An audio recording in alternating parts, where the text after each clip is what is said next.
The story of Jacob Barnes, the man he would become, did not begin in the caustic sun of Iraq, but in the humid, rusted embrace of the American Midwest, in a town in Ohio that time seemed to have forgotten. His childhood world was a tapestry woven with threads of past glory and present decay.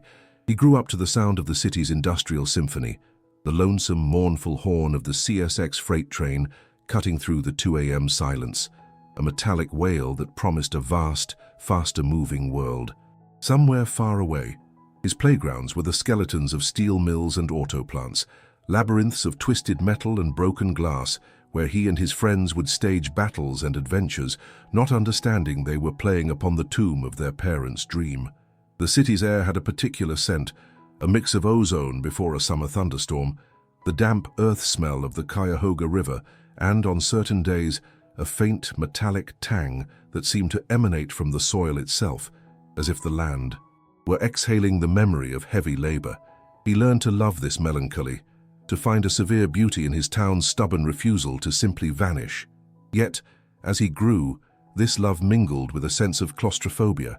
He began to see the fierce loyalty of his community not as strength, but as resignation. Clayton was his home, the only thing he knew, but he began to feel its borders closing in on him, and a quiet panic started to grow in his chest, a primal desire for open horizons, for a place where the future wasn't obscured by the smoke of long-extinguished smokestacks. The gravitational center of Jake's small universe was his father, Michael Barnes. Michael was a man forged from the raw material of the working-class Midwest, righteousness, an unshakable sense of duty, and a profound silence that masked a lifetime of quiet disappointments. He had dedicated the best 30 years of his life to the General Motors assembly line, a job that gave him more than a paycheck. It gave him an identity, a place in the world. Jake grew up to the rhythm of his father's life, the smell of grease on his work clothes, the sound of his steel-toed boots on the kitchen floor before dawn, the way he'd fall asleep in his armchair after dinner, his body exhausted but his mind at peace. The factory's closure was an earthquake that shattered the foundations of the Barnes family.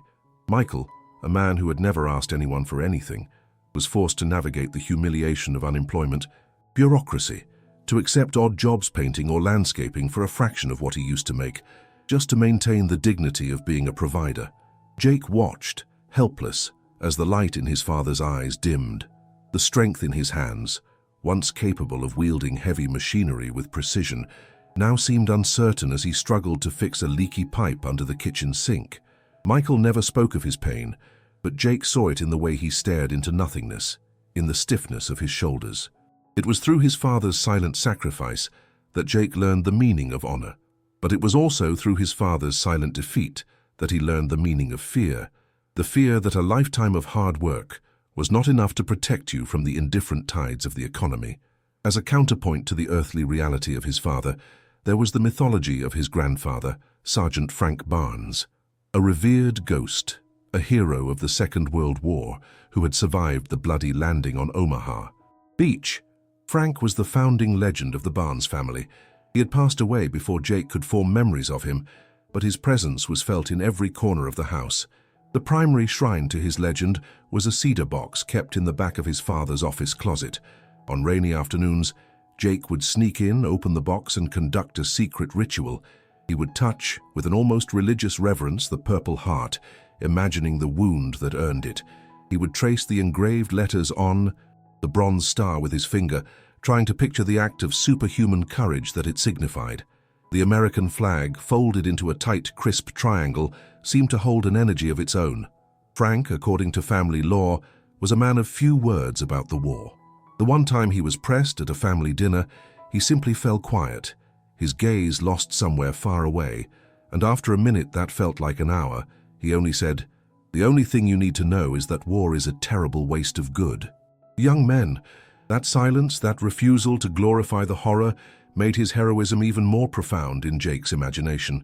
Military service, filtered through the prism of his grandfather's legacy, was not about violence. It was about purpose, about duty, about facing down darkness so that others could live in the light. It became for Jake an idealized path, a way to transcend the rust and resignation of his town and touch a kind of quiet, honorable greatness. In high school, the football field, became the laboratory where Jake could experiment with the elements that drew him to his grandfather's story. The Clayton Steelers team was his first platoon. The locker room, with its scent of sweat, grass, and athletic tape, was his first barracks. There, he learned about the alchemy that turns a group of individuals into a cohesive unit. He learned to trust the block of his center implicitly, to anticipate the route of his receiver, to feel the rhythm and flow of the team as if it were his own heartbeat. The two-a-day practices under the August sun, the pre-dawn weightlifting sessions, the shared pain of bruises and exhaustion, all of it forged a bond that normal teenage conversations could not. It was a brotherhood born of common effort, of the pursuit of a single clear objective: victory on Friday night. Jake, as the quarterback, was at the center of it all. He wasn't just a player, he was the focal point of the team's hope and strategy. The feeling of being in the huddle, looking into the eyes of each of his teammates, seeing his own focus and determination reflected back at him, was the most powerful feeling he had ever known. It was a taste of a kind of belonging that he felt was missing in all other areas of his life. He didn't know it yet, but he was already becoming addicted to the feeling of being part of something larger than himself, a feeling he would spend the rest of his youth trying to recapture. The fall from that small pedestal was as swift as it was brutal. During the most important game of his senior season, against the rival team from a neighboring town, Jake felt his dream tear apart. On a desperate scramble in the fourth quarter, he ran with the ball and was hit by two linebackers at once. He heard the pop in his knee before he even felt the searing pain. That injury didn't just end his season, it ended his career, and with it, his identity. The boy who was the center of a whole town's attention suddenly became a spectator, limping through the school hallways in a leg brace. The adoration in his classmates' eyes was replaced by a pity that, to him, felt worse than being forgotten. The experience taught him a hard lesson about the impermanence of glory. He realized his value to the community was tied to his utility on the field, and without that he was just another kid from Clayton with an uncertain future.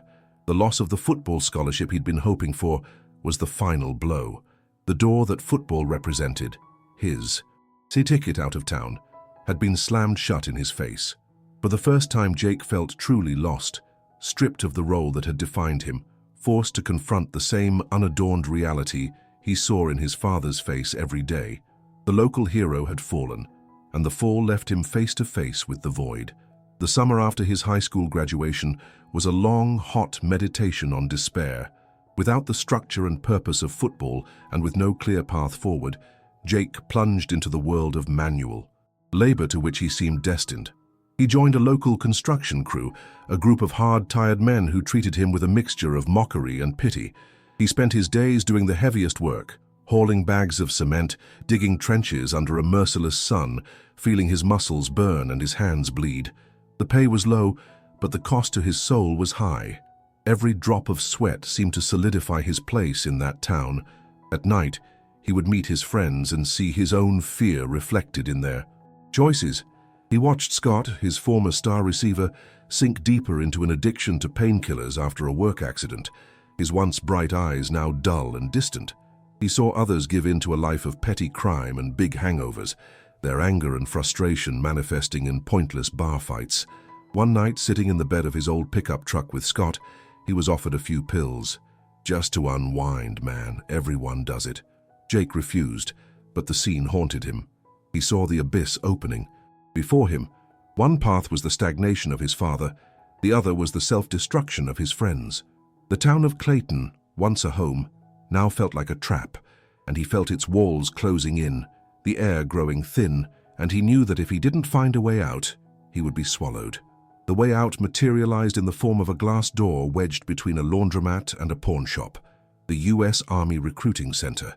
Jake had walked past it dozens of times, but on one particularly suffocating July day, feeling the weight of his conversation with Scott and the grit of another workday on his skin, something made him stop. He saw his own reflection in the glass, a kid who looked older and more tired than his 18 years. And then he looked inside, at the order, at the promise of discipline. He walked in. Sergeant Harris was not an imposing man, but his eyes were sharp, and he read people like a mechanic reads an engine. He didn't start with a speech. He asked a question. "What scares you?" More, Barnes? Going somewhere you don't know or staying somewhere you know all too well? The question disarmed him. Harris then became a master salesman, not of dreams, but of solutions. For every one of Jake's fears, he had a pragmatic answer. Fear of a dead-end future? The GI Bill would pay for a college education no boss could ever take away from him. Fear of being weak. Basic training would forge a body and mind he didn't even know he possessed. Fear of being insignificant? But the army would give him a purpose, a mission, a place in a story that mattered. The conversation lasted an hour, but within it, Jake felt the course of his life shift. Harris didn't promise him it would be easy. He promised him it would be meaningful. And for a young man starving for meaning, that promise was irresistible. After the meeting with Sergeant Harris, Jake spent several days in a state of intense internal deliberation, fighting a silent war in his own mind. He walked the streets of Clayton, but he no longer saw them as his home. He saw them as an argument. Every shuttered factory was an argument in favor of his departure. Every tired, resigned face was a testament to the fate he was trying to avoid. He sat on his porch at night, listening to the crickets, and placed his life on a scale. On one side was the love for his family, the comfort of the familiar, the safety, however illusory, of staying. On the other side was the image of his grandfather, the call to something greater, the promise of a future that wasn't a faded copy of his father's past, and the terrifying fear of waking up at 40 and wondering, what if? He thought of his father, not with pity, but with a new understanding. The true tragedy of Michael Barnes wasn't losing his job. It was never having had the chance to choose his own path. The decision to enlist matured in Jake not as an act of rebellion, but as an act of honor toward his father. The honor of not repeating his history, of seizing the opportunity his father never had. On a Saturday afternoon, alone, sitting by the river, he made his final decision. It was not a moment of euphoria, but of a dark, resolute calm. He felt like a man at a crossroads who had finally chosen a road, knowing it was dangerous and uncertain, but also knowing with absolute certainty that it was his road. The conversation at the kitchen table was the first test of his new resolve. Announcing his decision to his parents was like detonating a small, explosive charge in the center of their lives. His mother, Mary, her face crumbling into a mask of fear and disbelief. Her objections were a river of maternal worries, the distance, the danger, the possibility of a war. But why, Jacob? Why? Isn't there a good enough life for you here? Her voice broke, every word an attempt to weave a safety net around him. Jake tried to be logical, to talk about the benefits, about the future, but his pragmatic words sounded hollow in the face of her primal fear. His father, Michael, was silent for a time that felt like a lifetime, his fork frozen halfway to his plate. He finally looked up, and in his eyes Jake saw not anger, but a deep, ancient sadness. "I spent my whole life trying to make sure you wouldn't have to fight for anything," he said, his voice low. "I guess I failed." That sentence hit Jake harder than any shout. It wasn't an accusation, but a confession of powerlessness. In that moment, the dynamic between them shifted forever. Jake was no longer just the son. He was a man on a path his father could neither understand nor approve of, only mourn. The house grew tense in the following days, heavy with the weight of Jake's decision, a silent schism that separated him from the safe world of his childhood. His last weeks in Ohio passed in a bittersweet haze, as if he were already a ghost in his own life. The going-away party his friends threw in a barn behind Scott's house was a tribal rite of passage. There was a bonfire, warm, beer and a forced nostalgia for a youth that had barely ended. His friends treated him with a new reverence, a subtle distance. He was no longer just Jake. He was Jake, who's going to the army. He had a final, awkward conversation with Sarah, his high school ex-girlfriend. She wished him luck, her eyes full of a genuine concern that made him feel both guilty and strong. She was a symbol of the normal, happy life he was voluntarily leaving behind. The hardest goodbye was again the quietest. On the morning of his departure, his father drove him to the bus station. They stood beside each other, the early morning air cold. Michael put a hand on Jake's shoulder. "Remember what I said. Remember who you are, no matter what they try to make you," he said. And then he handed Jake his grandfather's old cedar box. "I figured you should have this." As the bus pulled away, Jake looked out the window and saw his father standing on the sidewalk, a solitary figure shrinking against the gray dawn. He opened the box on his lap. Staring at his grandfather's medals, he felt the weight of 3 generations on his shoulders. He was filled with a terrible fear and a fierce hope, a young American on his way to his destiny, with no idea that he was marching toward a war that would not just change him, but would strip him bare and then remake him in its own cruel and unforgiving image.